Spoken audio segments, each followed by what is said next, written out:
దేవరకొండ నియోజకవర్గంలో అప్పటి బాలు నాయక్ గారు గౌరవ శాసనసభ్యులు ఒక మాట అన్నారు సార్.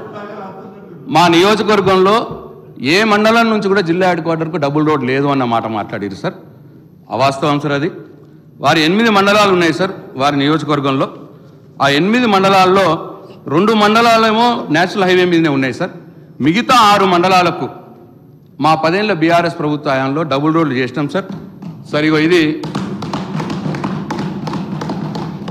సార్, ఇది Neredugommu to Nalgonda via Devarakonda sir. అట్లనే Dindi to Nalgonda via Devarakonda sir, ఈ రోడ్ సార్ డబుల్ రోడ్డు. అట్లనే గుడిపల్లి టు నల్గొండ, ఇది కూడా డబుల్ రోడ్ సార్. అట్లనే పిఏపల్లి టు నల్గొండ, ఇది కొత్త మండలం అయినా డబుల్ రోడ్ అయింది సార్ దీనికి కూడా సార్. అట్లనే చందంపేట టు నల్గొండ వయా దేవరకొండ, ఇగో ఇది కూడా డబుల్ రోడ్ అయింది సార్. సార్ అట్లనే దేవరకొండ టు నల్గొండ, ఇగో ఇది కూడా డబుల్ రోడ్ అయింది సార్. ఇవి సార్ వారు ఒక్కటి కూడా కాలేదన్న మాట చెప్పినారు సార్. అది అవాస్తవం సార్. రికార్డు సెట్ చేయాలని చెప్పి తమరికి నేను కోరుతా ఉన్నా సార్.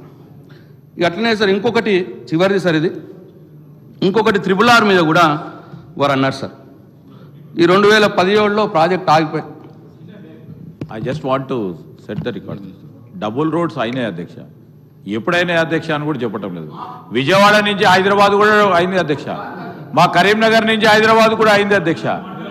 ఈరోజు హైదరాబాద్ టు కరీంనగర్ అయింది, మా రామ్గూడ్ వరకు అయింది.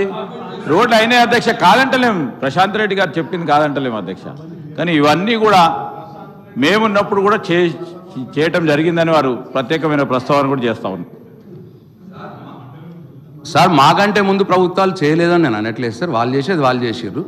నేను ప్రస్తావన చేసింది ఏంటంటే దేవరకొండ నియోజకవర్గంలో మండలం నుంచి జిల్లాకు డబుల్ రోడ్ లేదు అన్నారు. అది చెప్పినా సార్. మండలం నుంచి జిల్లాకు సంబంధించి నేను చెప్పినా సార్. ఆ 8 మండలాల సంగతి నేను చెప్పినాను సార్. అట్లనే సార్ RRR విషయం